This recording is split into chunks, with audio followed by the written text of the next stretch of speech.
देखिए, बहुजन समाज पार्टी की राष्ट्रीय अध्यक्ष बहन कुमारी मायावती जी के निर्देश पर अभी 9 अक्टूबर को मानवर मसीहा कांसीराम साहब की पुण्यतिथि थी, जो लखनऊ मानवर मसीहा कांसीराम साहब की स्मारक स्थल पर पुण्यतिथि मनाई गई थी। राज्यव्यापी कार्यक्रम हुआ था, जिसमें पूरे उत्तर प्रदेश से बड़ी संख्या में हमारे लोग आए थे। तो उस कार्यक्रम में मान्या बहन जी ने सबको धन्यवाद दिया था और फिर 16 तारीख को बहन जी ने एक मीटिंग लिया, जिसमें उत्तर प्रदेश उत्तराखंड के लोग बुलाए गए। उसमें हम लोगों को जो जिम्मेदारी दी गई, वही जिम्मेदारी अपने लोगों को बताने के लिए, सचेत करने के लिए मैं आया हूँ। उसमें जैसे बूथों पर जाना और गए हुए सभी सम्मानित साथियों का धन्यवाद देना, बूथ सेक्टर कमेटी की समीक्षा करना, SIR का फार्म बढ़ चढ़ के भराना, बहन जी के जन्मदिन की तैयारी करना।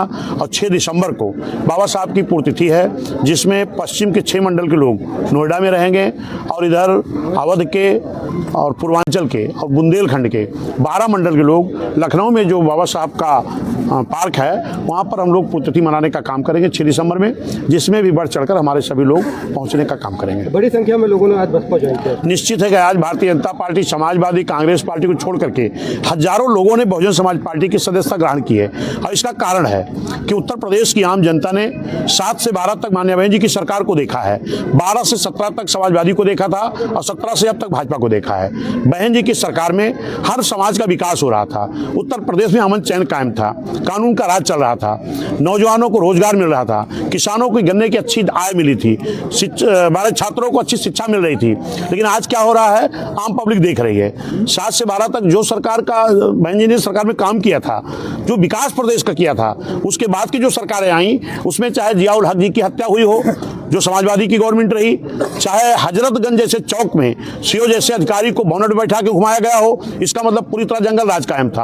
आज भी भाजपा की सरकार में आए दिन आपको देखने को मिल रहा है, चाहे कौशाम्बी की घटना हो, चाहे बांदा की घटना हो, चाहे आपके बस्ती की घटना रही हो, जोगिया गांव की जिस तरह आपने देखा था, चाहे आपके गोरखपुर की घटना रही हो, चाहे आपके बलिया की घटना रही हो, गाजियाबाद की घटना रही हो, पूरे उत्तर प्रदेश में जंगल राज कायम है।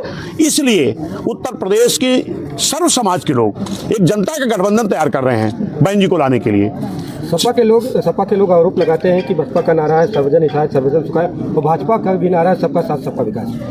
न तो आरोप क्या है, अगर BSP नारा लगाती है सर्वजन हिताय सर्वजन सुखाय, तो गलत क्या है? क्योंकि इस देश का संविधान बाबा साहब के बनाए हुए संविधान के हिसाब से चलता है। बाबा साहब ने इस देश में रहने वाले सभी जाति धर्म समाज के लोगों को बराबर का सम्मान अपने संविधान में दिया है। जो लोग संविधान को मानने वाले हैं, उनको इस देश में रहने वाले सभी जाति धर्म समाज के लोगों को सम्मान करना चाहिए, विकास करना चाहिए, मानना चाहिए। सपा PDA का नारा नहीं, नारा है खाली उनका खाली नारा है। उनके PDA का मतलब है परिवार दल अलायंस, क्योंकि उनके सगे चाचा अलग दल बनाए थे, आपको मालूम होगा, माननीय शिवपाल यादव जी उनका अलायंस करा चुके हैं।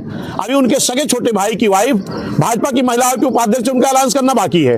अभी माननीय धर्मेंद्र यादव जी के सगे बहनोई करहल से लड़े थे उपचुनाव भाजपा से, उनका भी अलायंस कराना बाकी है। तो माननीय अखिलेश यादव जी ने बनाया है PDA, परिवार दल अलायंस करने के लिए। अब आप उसको क्या समझते हो वो आप जानो, लेकिन सर्व समाज का विकास अगर हुआ है तो बहुजन समाज पार्टी की सरकार में हुआ है। अगर समाजवादी के लोग PDA का विकास करना चाहते तो बहन जी जो बैकलॉग भर्ती कर रही थी उसको रोक नहीं लगाते। अगर समाजवादी के लोग PDA का विकास करना चाहते तो जो बहन जी ने SC समाज को ठेकेदारी का आरक्षण दिया था वो नहीं छीनते।